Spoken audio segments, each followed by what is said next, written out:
Hello and welcome to the Voice for Freedom podcast, a podcast of Arise, where we talk about freedom in the Western world and Israel and the nexus point of those two things. My name is Simeon Myers. I'm the CEO and co-founder of Arise. We've got Calev Myers, my brother, who is the chairman and also founder of Arise, and our producer, Simone. And the topic of today's podcast is who is Arise. So this is going to be our sort of pilot episode where we just talk a little bit about who we are. So Calev, hello, how are you? How you doing, my friend, my brother? So who is Arise? Well, I'll get it kicked off here. And I'll start off by saying Arise is an acronym for the Alliance to Reinforce Israel's Security and Economy. And what we do is we initiate and execute projects that address the greatest threats facing Israel at a given time.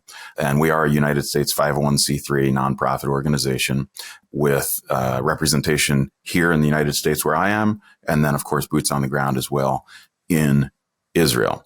And we're going to get into a little bit about our projects today, but I wanted to just sort of give a little bit of our history. You know, one of the things that's really important to understand is the unique platform that we're leveraging in order to achieve the ends that we're working to achieve.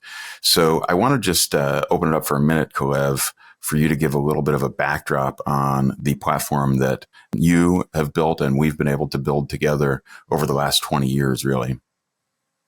Yeah, I don't know if the platform is maybe too simple of a word. I think that we sit in the nexus of a huge network of relationships, very very special and unique relationships. Particularly because I'm a lawyer. I'm a partner in one of Israel's larger law firms.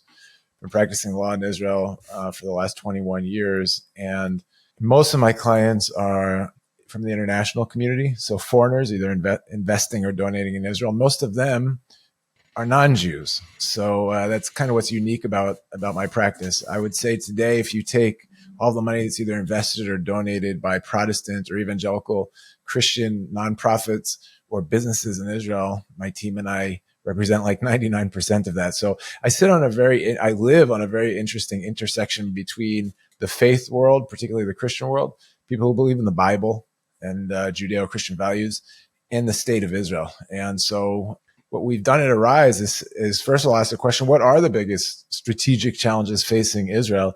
And then how can we use these relations around us, millions and millions of well-meaning people who want to help our country, in the most effective way to oppose and overcome those challenges? I love it. Yeah. And I think it's so important, as you say, make the distinction between platform and nexus point. It's important to understand, one of the words in our name, which is really crucial to our identity, is this word alliance. Because really what we are is a community, right, of people in Israel, and then also from the global community, particularly the faith community, and more specifically, mostly Protestant evangelicals. Can you talk a little bit about the unique relationship? Why is this so important, right? So I know that not only are you, of course, interfacing with, people from the global community, as we've mentioned, but also you are in collaboration with the Israeli government. Could you just talk a little bit more about that, just setting, again, the backdrop for this alliance that we work through? Yeah, I mean, it's an alliance that goes back for many, many decades. And when Israel was created in 1948, it wouldn't have survived without the first Zionist Congress, for instance, that was created by Theodor Herzl at the end of the 1800s, which brought together all the large Jewish international organizations and leaders, and they collaborated, pooled resources, coordinated messaging in order to push forward this idea of a return of the Jews to the land of Israel and the establishment of a Jewish homeland, a Jewish state in the land of Israel. At that first Zionist Congress, there were a few Christians who refer to themselves as Christian Zionists, but they basically looked at the prophecies in the Bible, and there are many prophecies, particularly in Ezekiel, Isaiah, Zechariah, the major prophets, that talk about one day the massive return of Jews from the exile back to the land of Israel to establish once again Jewish sovereignty in this land. And so the Christians, as they saw the first Zionist Congress being formed and read the articles of Theodor Herzl, they said, this is going to fulfill those biblical prophecies. We want to be a part of it. Henri Dunant, who was the founder of the Red Cross, a very well-known Christian humanitarian from Switzerland, he was in the first Zionist Congress, as well as a theologian named Heschler. And so And we couldn't have achieved what we achieved with the establishment of the state without our Christian friends. Now, they weren't as organized as the Jewish organization, so it was more a leader here, a leader there. Harry Truman, a devout Baptist Christian who instructed U.S. ambassador to the United Nations at that time in 1947 to vote on behalf of the establishment of a Jewish state in this land. By the way, against the counsel or the desire of Secretary of State Marshall, who said that's going to be a terrible idea and it's going to create problems with the Arab states and so on and so forth. Harry Truman, because he believed in these biblical prophecies, no, we need to do this because this is what was foretold in the Bible. And then you had other people like Prime Minister Lloyd George or, of course, Lord Balfour. These were all evangelical Christians, right? It wasn't so much an organized movement as it is today, but it were non-Jews here and there in the nations. And what we have today, that whole situation has flipped. So the vast majority today of supporters of Israel, I think we could call them Zionists, on this podcast, at least that's still a popular term. So the vast majority of Zionists around the world today are not Jewish, right? If you have 400 to 600 million Christians throughout the nations that read the Bible and understand it at face value and understand that God has a special purpose for the Jewish people and the return of the Jewish people to the land of Israel, that's amazing. Maybe there are 10 million Jews left in the diaspora, and maybe half of them would still define themselves as Zionists. Many of them are post-Zionists or even anti-Zionists, right? And so it gives us as a Rise and in our nexus, like you said, of relations, a very unique opportunity to mobilize these people who support our nation passionately in order to tackle various strategic challenges facing our country. Yeah, that's a lot to understand. And I do want to take us through a little bit of the history of our organization as people are just tuning in to get to know who we are. And, Rise was founded in 2017. Prior to that, obviously, for those of you that don't know, maybe it's not that obvious. I guess I think it is. Calev and I are brothers. As we mentioned, we do our best to look alike. You'll notice the glasses and the beards. And that's because I'm Calev's security double. So when he's traveling, we always ask people to direct the bullets my way. I can take them. But Calev and I have been working together really all our lives in one capacity or another, I guess you could say. Sometimes when we were younger, maybe a little bit of mischief. We won't get into those stories today. But, prior to Arise, leading up to that, we worked together in an organization that Calev founded called the Jerusalem Institute of Justice. We're not going to go deep into all that today. You can look them up. It's still an organization that's thriving to this day. And that really focused on civil rights and more humanitarian work, both within Israel and, of course, abroad. And that helped to build this platform that Calev's talking about. Fast forward to 2017, we founded Arise, which really was more to focus on addressing economic and security threats that were facing Israel, which are very, very connected, right? So the economy of any country is extremely connected to the security of that same country. And so for many, many years, our emphasis was really in fighting economic or doing economic counterterrorism. And we did that in a very unique and proprietary way.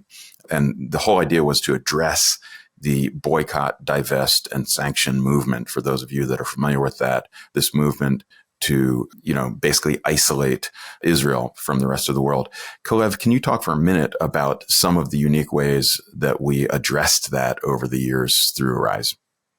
Yeah, absolutely. So, there's this international campaign that started about 20 years ago called BDS, which stands for Boycott, Divest, and Sanction. What it basically says is that we need to boycott Israeli companies, divest from Israel, sanction Israeli, not just companies, but professors that want to come and speak on universities throughout the West, as well as even performing artists, etc. And we saw this as a strategic threat to what's happening in Israel. Now, it's based on an ideology that wants to destroy Israel. What BDS claims is that Israel, any investment, monetary investment to Israel, is an abuse of Palestinian human rights, but it couldn't be further than the truth. But anyone who says that probably hasn't even been over here on the ground, or they have a different agenda, because there are around between 150 to 200,000 Palestinians gainfully employed in Jewish-owned businesses, both in Israel and most of them actually in Judea and Samaria, which is the areas that are targeted by this boycott movement, right? And they put foot on the table for 1.5 million Palestinians. Many in the Palestinian society, you have intergenerational cohabitation, grandparents who live with parents who live with children, right? And that one breadwinner is most likely working in an Israeli owned factory somewhere. And we're not just talking about people that are pushing brooms or janitors. You know, if you and I went and visited these companies in Judea and Samaria, and many of the CEOs, CFOs, CTOs were Palestinians who, in any position in an Israeli-owned company, receive 5 times the amount of the same salary they would receive in a similar position in the quote-unquote Palestinian economy, even though there really isn't such thing. I say all that to say that by claiming that you're boycotting Israeli companies in order to help the Palestinians couldn't be further than the truth, right? Business is this wonderful platform for peaceful coexistence. And in any case in which the boycott movement actually succeeded, such as SodaStream, for instance, which had a factory in Judea and Samaria, and because of boycott pressure, they moved it across the Green Line into Israeli proper. The only people who lost their jobs were Palestinians. Hundreds of Palestinians lost their jobs. Those jobs were given to Jewish Israelis, and we saw this in case after case. So what we said is, wait a second, this is bad it's anti-Semitic, it's anti-Israeli, it's anti-Palestinian, it's not helping anybody. What can we do to push back? And it's not so easy to kill an ideology, but what we basically said was, let's just do the opposite, which is creating more connections between the international community to businesses in Israel, connections and relations. So we're doing the opposite of a boycott in order to make the boycott campaign irrelevant, basically. And I want to talk about some of those specific initiatives and some of our accomplishments. Before we do that, I just want to also just point out, one of the things that's so dark, if you would, about that whole movement is it is really an attack against the identity, if you would, of the Israeli people. This idea of this concept of being a light to the nations and bringing goodness, tikkun olam, to the whole planet. One of the primary ways that Israel does that and the Jewish people do that is through, technology and innovation, and the vehicle to bringing so many amazing things to the world is through business and commerce. Right. And so this nefarious movement to isolate Israel and to switch the narrative and portray that as evil is really an attack against the unique identity of Israel and the Jewish people abroad as well. And what's so troubling about the whole thing is it's completely based on misinformation. You mentioned SodaStream, and we went in and did a video some years ago through our Business of the Month highlight videos, where we were highlighting specific businesses in Israel. And even when they moved out into their new location that was, less controversial, they brought as many of the Palestinian employees with them as they could. As many as could get work permits. As many as could get work permits and were willing to still work there, which were a pretty significant number. And then they also brought in Palestinians from other areas, Bedouins, a lot of Bedouins, because they relocated down to the Negev. And Bedouins aren't exactly Palestinians. Most of them have Israeli citizenship.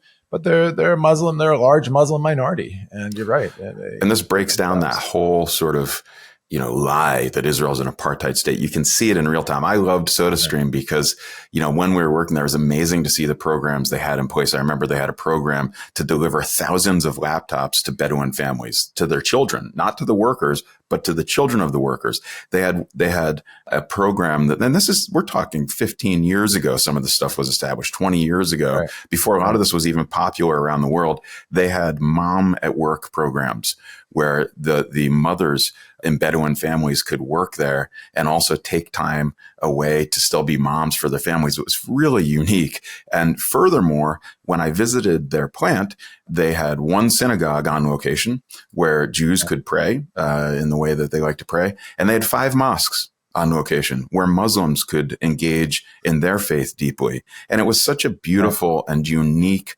microcosm, if you would, of the state of Israel in general that really celebrates diversity, both ethnically and also religiously.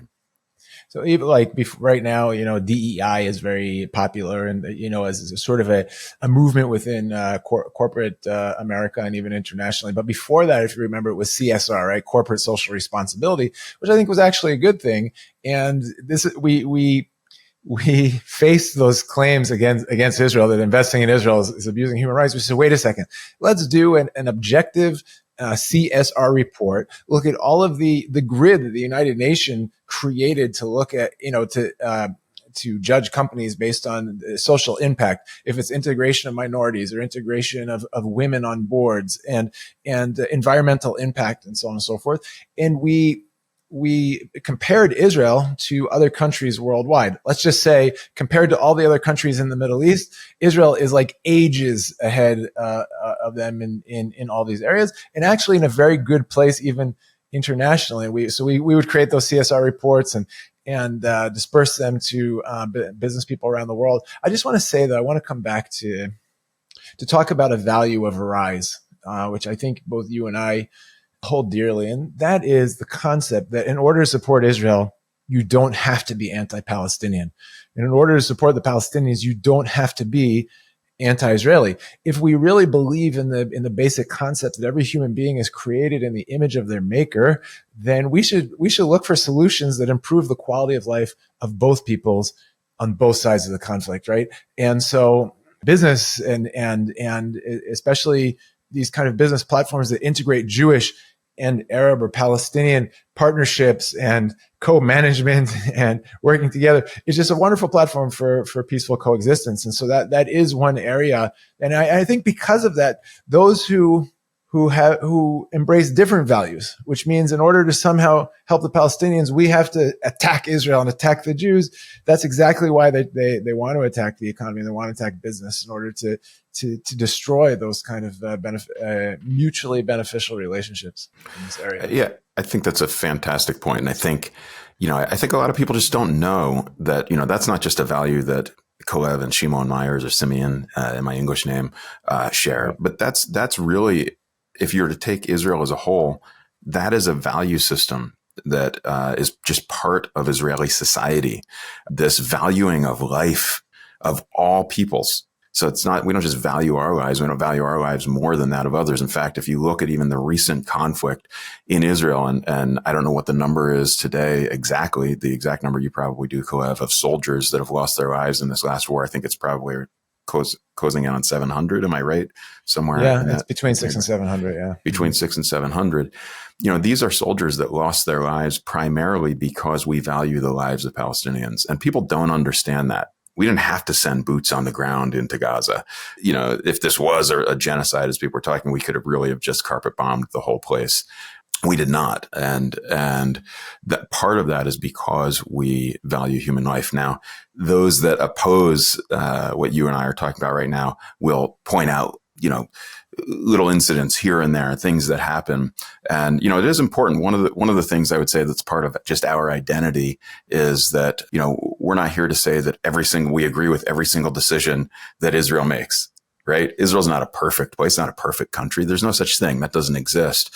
But the real tragedy in a lot of this is that Israel truly is a remarkable place, and it stands as a beacon of light in the center of a lot of darkness in the Middle East. It is the only liberal democracy in the Middle East. It is the only place on the planet that Palestinians actually do have rights, civil rights. I think it's the number is around, there are like 2 million Palestinians in the entire Middle East that can vote and that can go to universities and have all the same rights as the people around them. And all 2 million of those live in Israel, right? Not the surrounding nations where they're held in this refugee status. So I'm meandering a bit, but this is really important to understand. It's kind of core to our identity. I do want to circle. I think that point was very potent in this last week when you saw as the IDF was withdrawing from the Netzarim corridor in the framework of the hostages negotiations. What did you see? 500,000 Palestinians going from the south back into the north. Why were they evacuated from the north? Well, because we evacuated those civilians from those areas in order to get them out of the line of fire so we could bomb the networks where Hamas was staying. And that's why they were all down south. And actually, unfortunately, there were a lot of citizens that said, no, we're not going to leave. We're going to die here. And so on, because their ideology was, we're going to support Hamas. And even if we have to be cannon fodder in order to, delegitimize Israel, that's what we're going to do. And those were a lot of the civilians that were killed, unfortunately, because of a very evil ideology. Israel notified in advance. You're always fighting a war with one hand behind your back, right? Or boxing with a hand behind your back. You notify in advance where you're coming, exactly what region it is. You make calls to civilians, you drop pamphlets, you get them evacuated, and then you go in and bomb. It's very, very difficult to win a war that way. But that's what Israel does, because again, we put a high value on human life. And that was really an unprecedented war. You're dealing for the first time in history with a people group that have entrenched themselves far beneath civilian populations and have an actual human casualty strategy in place. But anyway, we'll digress into getting into things we'll talk about in future podcasts. I want to circle back just to the work that we did, on economic counterterrorism and what exactly that looked like and what were some of our achievements. I know that we were able to facilitate hundreds of millions of actual transactional business, hundreds of millions of dollars of transactional business between Israel and the world and the global community. Can you talk a little bit about some of the initiatives that we had in place to achieve those ends? Yeah, certainly. So again, our working assumption is that you have these hundreds of millions of people around the world that believe in the Bible. Because of that, look at Israel in a positive way. Many of them are business people. So what we did in the beginning is we went and we mapped out what are those 10 or 15 or 20 large Christian business networks, existing networks. Most of them exist, to create a network of relations and do business with each other, as well as with an emphasis on teaching about how to be a Christian in the marketplace. How do we live our life of faith in an honest way based on values and as business people towards our employees and towards our customers and towards our partners and so on and so forth. But so you have these existing networks. So we said, well, this is probably the lowest hanging fruit. We traveled around the world for about a year and met with the leaders of these networks and invited them into business to business matchmaking platforms in the Israeli economy. On the Israeli side, we had the Ministry of Strategic Affairs, Ministry of Economic Affairs, the Export Institute, the venture capital funds, the Federation of Binational Chambers of Commerce. And our flagship project for the first, let's say, 4 years was this annual B2B matchmaking summit in Israel, where we invited these networks from overseas and they came and met their Israeli counterparts. We had a great computer system with an algorithm that helps to do the matchmaking. And then we had two big rooms. If you come to one of these summits, a main stage that had basically tech demonstrations and a tech Shark Tank contest. And in the other room was our B2B matchmaking room. So if you're not watching one of the tech demonstrations, you're doing this business speed dating and tons of relations. I mean, based on our feedback forms, tens of millions of dollars worth of immediate transactions came out of that. And with the potential of hundreds of millions of dollars, over the next 10 years, we did all that up until Corona, right? So our last big physical B2B summit was in December 2019, where we had 550 business people from 47 different countries. And then we created hundreds of these face-to-face connections.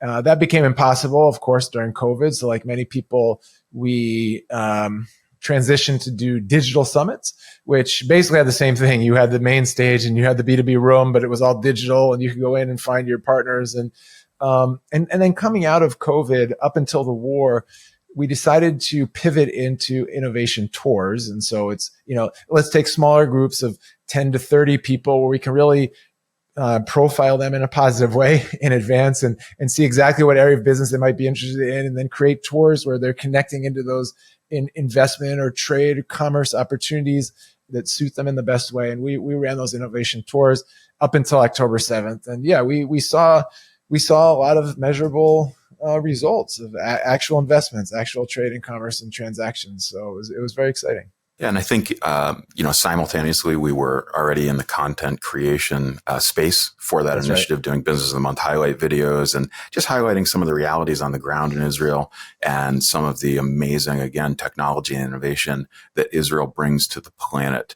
And so we were already creating content, and that kind of leads us up to early 2023, where we started to realize the onslaught. I want to say, by the way, about that content is if you go today to the Arise for Israel YouTube channel, just one word, Arise for Israel, you can see a ton of really, really interesting interviews that we did with amazing companies that are generating drinkable water from air, that have, reverse osmosis desalination units on the back of RTV that, you can parachute into natural disaster sites and save millions of people. And just technology after technology, and those are still really fun to watch. Like, if you go to our channel, I remember the one company that figured out how to make clean drinking water out of air.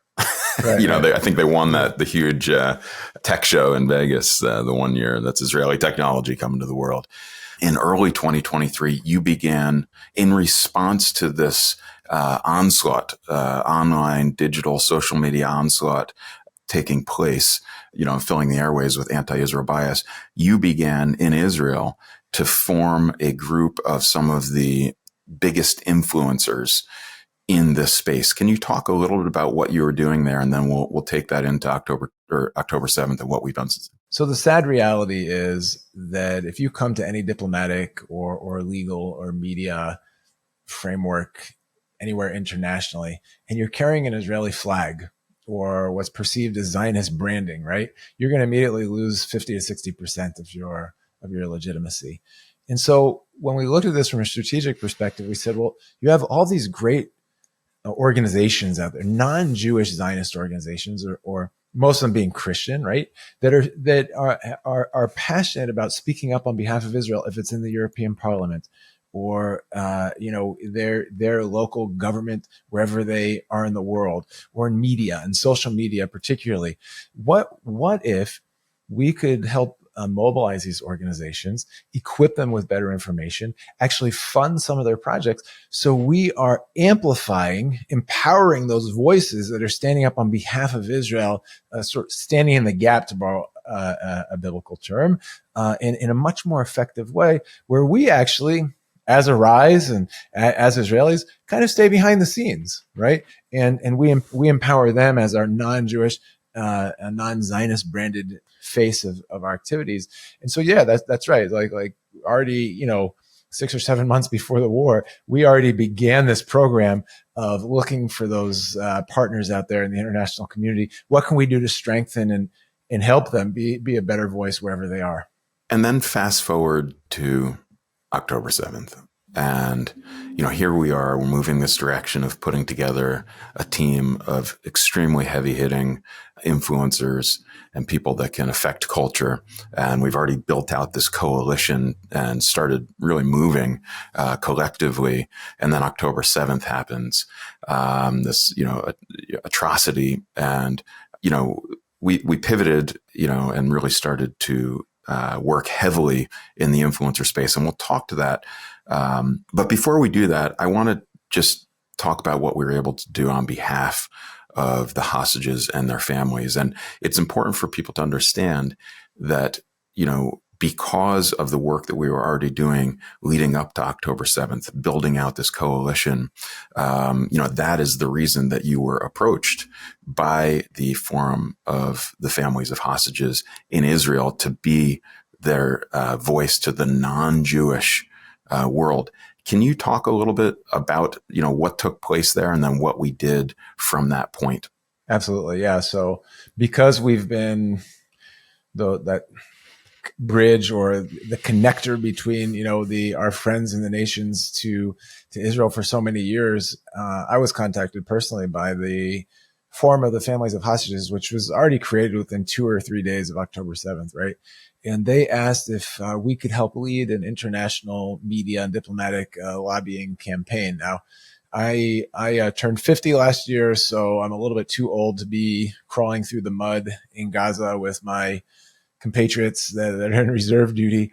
When I got that call, to me, it was like, this is my call to reserve duty from heaven, right? And so I notified the law firm where I work and my partners and associates, for the foreseeable future, I will not be coming to work. I'm going to dedicate my time and energy and life to this project. At that time, again, there were some 255 hostages being held by Hamas, including women, children, babies, grandparents. It was horrendous, right? And so we did a few things. We were some of the first movers on those kidnap posters, which we created and translated into 30 different languages, dispersed them throughout, basically every continent in the world.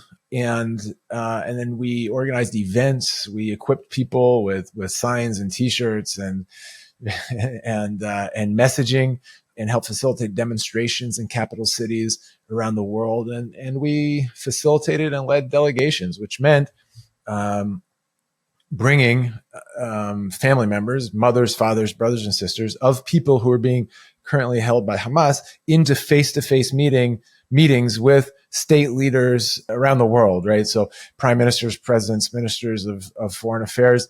We were the first meeting of family members of hostages with the president of the International Red Cross, for instance. And you can see how they've been helpful in at least the transfer of the release of the hostages.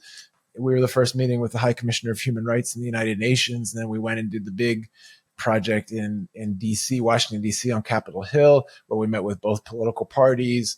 We took delegations to the European Parliament, the European Union, the government of France, government of Great Britain, where we met the prime minister, the same thing in Spain, and gave an opportunity for these people to tell their personal stories to these leaders and engage them in this issue. Particularly, we were focused on putting pressure on Qatar, which until today still facilitates and funds Hamas at the tune of some $40 million per month. And they're the only entity basically that both cares about its reputation in the West, but also has leverage over Hamas because it offers so much support. And so we saw that as a target position. So let's put pressure on Hamas to do something about this. And as we've seen, they have been instrumental in pushing forward the negotiations for the release of these hostages.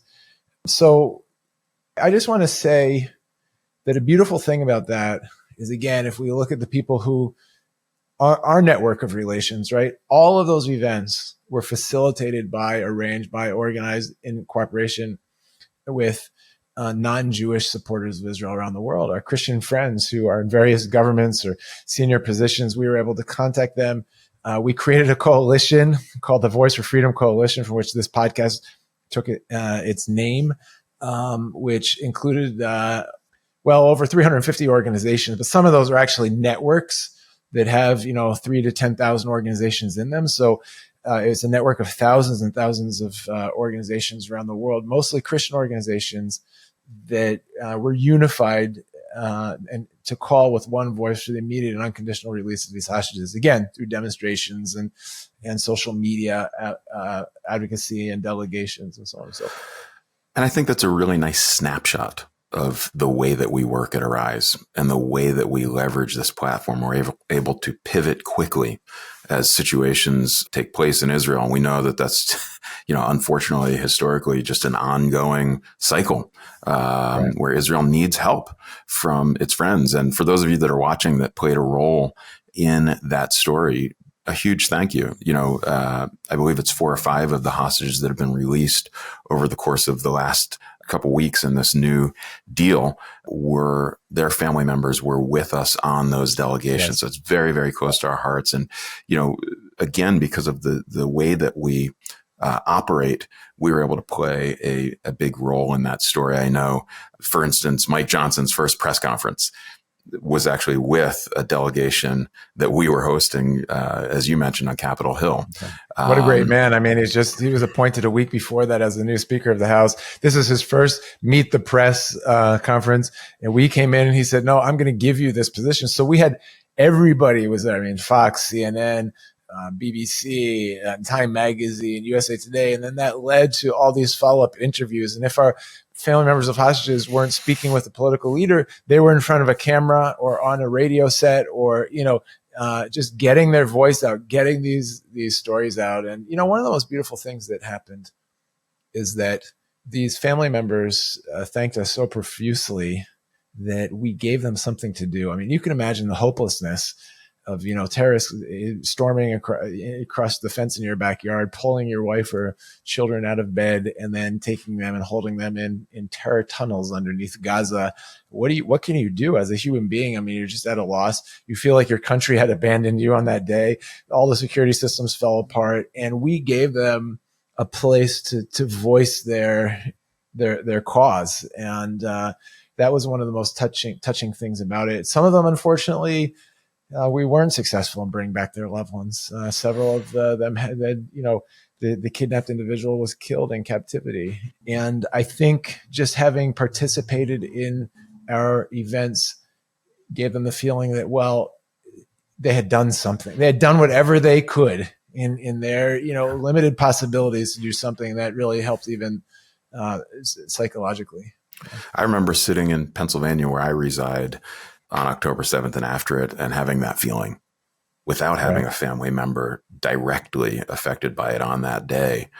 You remember, I was like, what do we do? What do we do? What do we do? And I think that's something that's important for the world to understand. The Jewish community and Israel itself, and Israelis, a very small community. And when one of us bleeds, when one of us hurts, we all bleed. We all hurt. We all feel it deeply. And so to be able to engage in that was extremely meaningful. I can only imagine what it meant to those families. And we continue in relationship and friendship with all of those people, those beautiful people. Yeah. So I want to take us into where we are today and where we moved from there with our Turning the Tide project. I think just to set the stage for that, I want to focus on a couple things in this conversation. And one of those is the study that you've done with your counterparts in Israel. When we look at, the direction, one of the things that happened after October 7th is we realized a lot of things. It's very difficult to use verbiage like, the silver lining of October 7th, because there really isn't one. But it did reveal a lot of what's been taking place in terms of anti-Israel bias globally.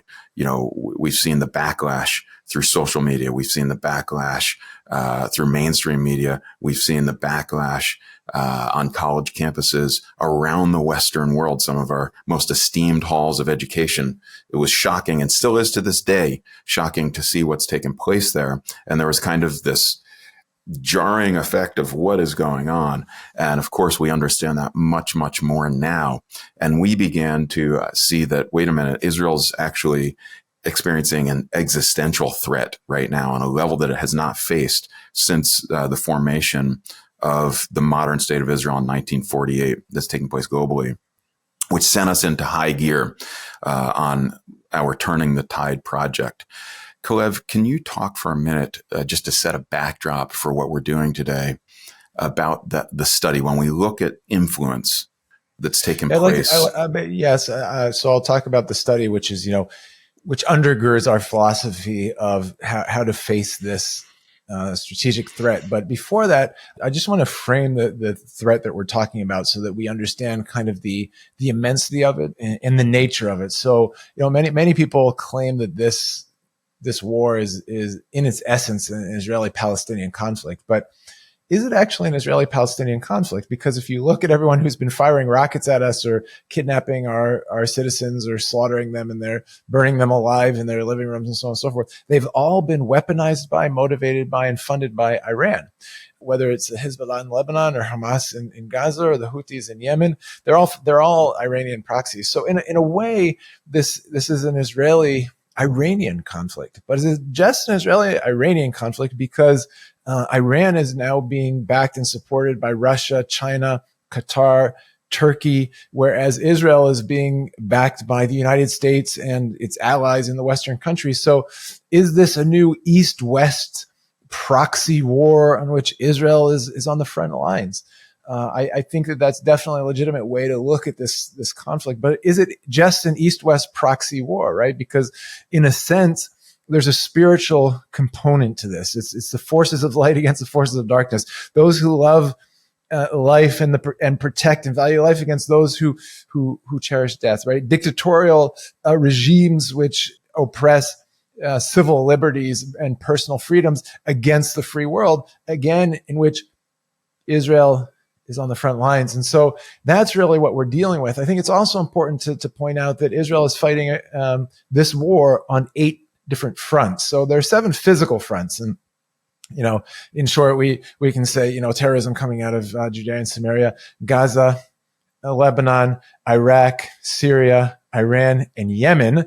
And thank God that over the last year, we are now winning on all those 7 physical fronts. But there's an 8th front, which is the front of public relations in media, in traditional media, social media.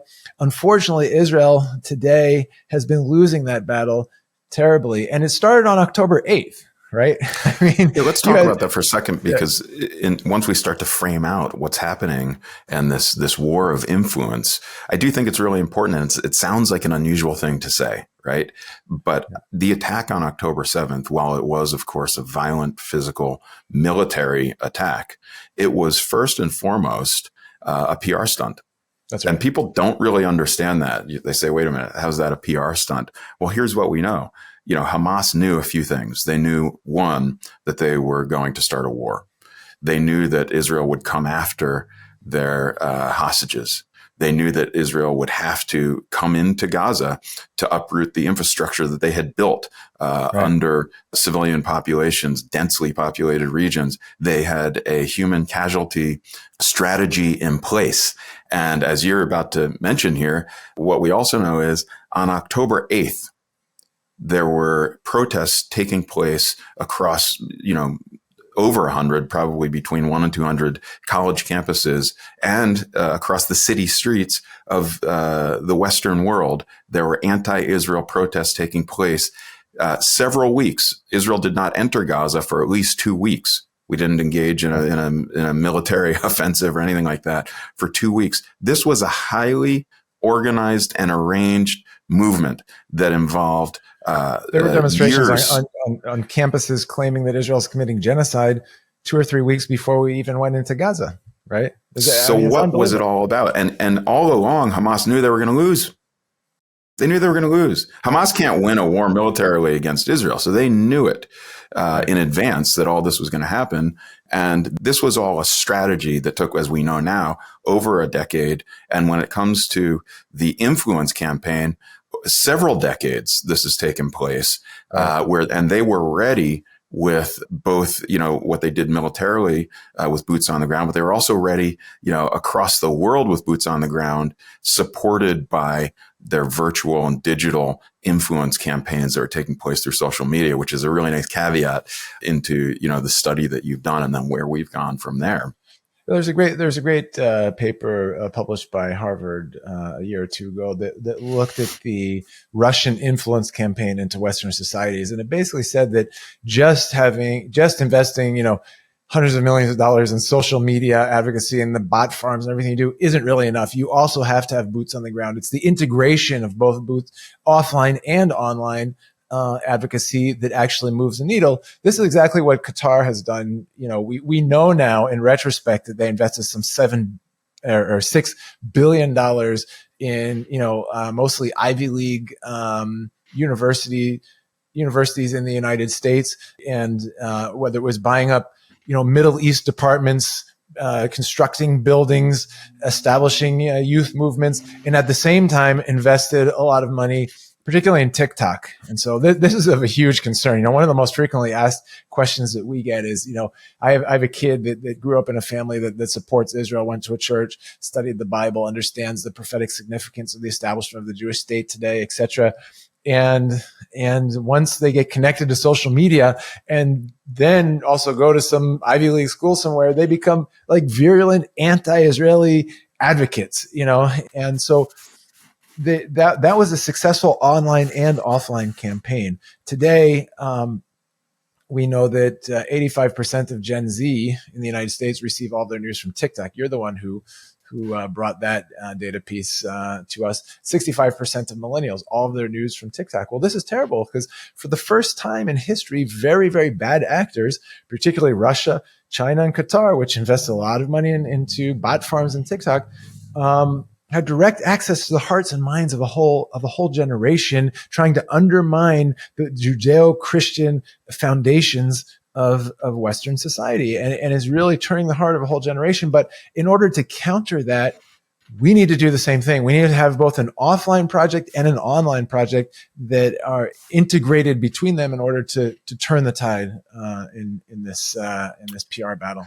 And I think a lot of people don't understand that. So when you talk about the scope of that, and I like to just spend just a minute on understanding that for those that may not be so engaged in social media, but that's one platform, TikTok. And, you know, as you and I know, in February of 2024, the heads of TikTok came to Israel and met with our government, with our prime minister, and said that they had identified over 160 million fake accounts, 160 million fake accounts solely designated to anti-Israel bias. And that's just one, you know, of the major social media platforms that are out there.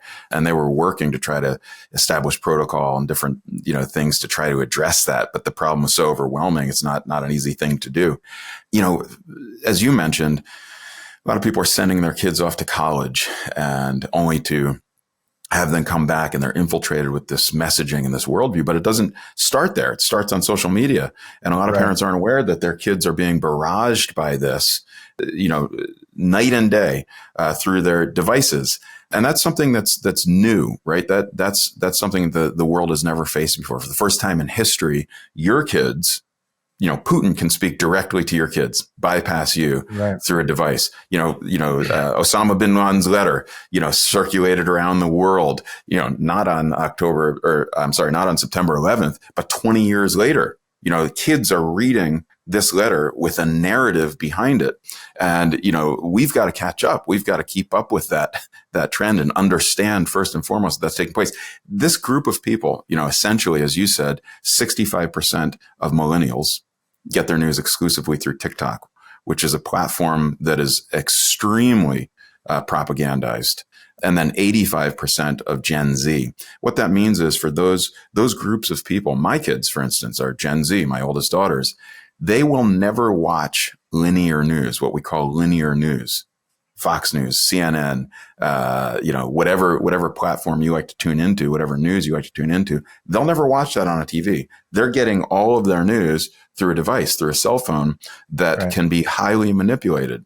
And so, you know, people that share our value system, Judeo-Christian values, Western civilization, free world democracy values, we've got to be aware of this trend. If you're scratching your head wondering, what is this that I'm seeing on the city streets? What is this that I'm seeing in the universities? That should set a backdrop to help you understand how we got where we are now.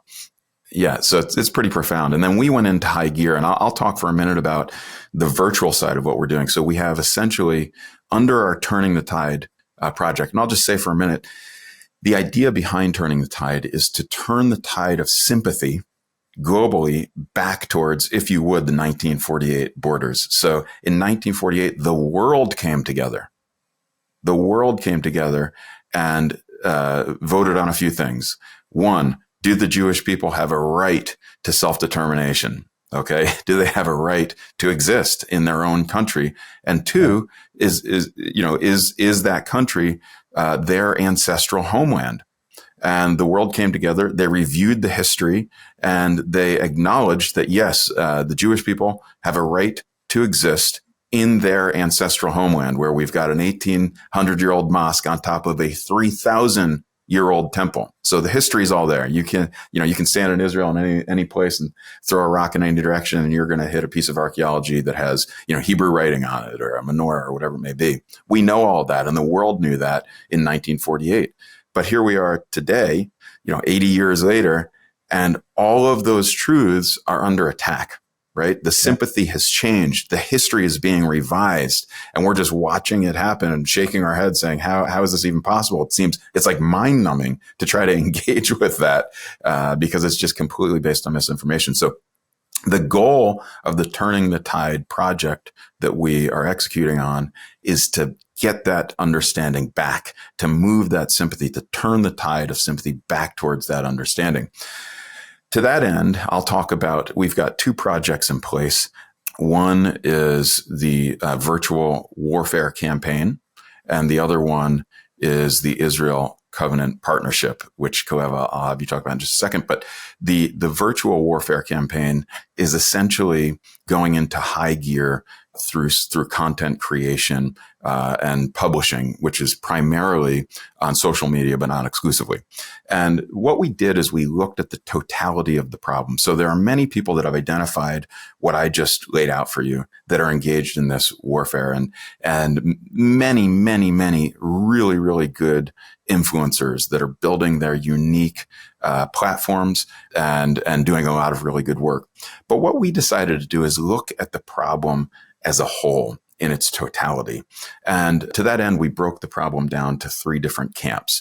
The first camp being our camp, people that are on our side, that share our values, that believe in those 1948 borders, both philosophically and, of course, historically. And they're on our side and they want to promote our values. But the challenge that group faces is that the minute you start to advocate, speak out, you are barraged with an onslaught of bots and people spreading misinformation, trying to discredit you, delegitimize you, cancel you. So our goal for that group in our camp is to inform and educate so that we can motivate to advocate. So people feel confidence to advocate when they're confident in the information that they have. And so, what we try to do through our social media platforms is to create simple content that is easy for people to understand and also share so that they feel motivated to advocate. The second camp, so the first camp is our camp. The second camp is what we call the neutral camp. That is the largest camp. And those are people that are genuinely interested in what's happening in the world today. They're interested in this conflict that we're engaged with, but they don't really understand. They're hearing both sides and they don't know what to believe. And our goal for that camp is to move them into our camp. And then the third group is what we call the opposition. Those are people that are actively engaged in attacking our way of life, our understanding. They're using misinformation, disinformation, they're revising history, and they're just blasting it out there, and it's deliberate. And we operate on the understanding that we can't change their mind. These are people that are brainwashed one way or the other and actively engaged in attacking, delegitimizing us. And so we go on the offensive with that group, and we do the same thing to them that they try to do to us. We delegitimize, discredit, and cancel them. To that end, we've set in motion a very robust and large social media warfare campaign that involves hundreds and hundreds of individual profiles that address those demographics. And they take on a lot of different looks, from, boldly proclaiming what we believe about Israel and Western civilization, Judeo-Christian values, to satirical meme pages, non-biased news agencies. If you're out on social media, you're probably tuned into some of our profiles without even knowing it. And we've been able to have a pretty significant impact already with around 500 million views of our content. Right now, we represent close to 3 million followers on those unique accounts, and we've been able to have a significant impact. But I know, Calev, that virtual warfare, as you started to say, isn't enough, which takes us into, this partnership that you're building. Can you talk about that a little bit? Yeah. So going back to this idea of, today, the vast majority of Zionists in the world are not Jewish, right? So you have the 400 to 600 million Christian, evangelical Christians primarily in the world that read the Bible, take it at face value, see the modern state of Israel as a miraculous fulfillment of biblical prophecy. What if we were to create a platform of platforms? What if, for lack of a better term, we create a non-Jewish Zionist Congress, which brings together the largest organizations, denominations, churches that support Israel to do what the first Zionist Congress did back then, which is to create a diplomatic, media, education kind of security belt around Israel, using these massive platforms of influence for good and for the preservation of Judeo-Christian values which underpin Western society. How do we get aligned on messaging into our Sunday schools and our youth programs and our academic institutions, into our mainstream media companies, etc., to create this network of networks or platforms? We started by drafting a simple document which we're calling the Israel Covenant, and organizations that are signing on are called Israel Covenant Partners. It just puts out seven very simple points of recognition and support for Israel, and then a commitment to stand against every form of violence, bigotry, racism, hatred towards the Jewish people and the state of Israel. And we're signing very, very, very large organizations, networks, denominations on this. Our goal is a year from now to be able to say, okay, this document has been officially ratified by organizations that represent 200 million people in the world. And then we're going to launch our first Congress and really create a well-managed collaboration between the political leadership in Israel, the public of Israel, and the non-Jewish Zionists around the world, in order, again, to have a program with boots on the ground in partnership with our online advocacy, so we can really start turning the tide in this battle. And you're the one who named our project Turning the Tide, which I think is a great branding for everything we're doing. So we're moving forward on this and making good progress. It's a lot of tedious, hard work and networking behind the scenes. There's no shortcuts, right? So it's meeting leader after leader, sharing the vision, getting them engaged, and but we're going to build this out, and I'm very excited about this direction. Love it. Well, we're kind of winding down here. I think we're just about out of time, and but for those of you that want to know who we are, there's a little about who we are and what we do. And I've always believed that if you are who you're supposed to be, you will do what you're supposed to do. And so, there you have it. That's who we are at Arise. We have a really well-oiled machine, a fantastic team, an army of online creators, content creators, and advocates, as well as a really fantastic team to help us carry out these initiatives. For those of you that want to engage further with us, we encourage you to please do stay tuned to this podcast. And also, check us out online at Arise for Israel, one word, no numbers, ariseforisrael.com. You can actually track with us as we are engaging in this battle. You can see what we're doing. You can see our results. Everything that we're doing is quantifiable and measurable, and that's a good place to track with us. So, Calev, thank you for carving some time out of your I would just like to schedule. state the obvious by saying, too, that this first podcast is kind of framing both the issues that we're dealing with, how we're going about it. And then in the upcoming episodes, we're going to meet a lot of very interesting people who are our partners on advancing freedom in Israel and around the world. So we've just been kind of scraping the tip of the iceberg here, and we have so much more to continue to talk about. So it's been. And we'll be doing deep dives into, a lot of people are starting to understand what's happening, on a global stage, but not necessarily why. What's behind it? And I know a lot of our partners are deep in the trenches, think tanks and all kinds of different organizations that we have the absolute privilege of working with to help people understand the backdrop and what's happening, why it's happening. So please stay tuned to our upcoming podcasts. And thank you so much for taking the time to listen to this. And we look forward to collaborating with you as we move forward. Thank you.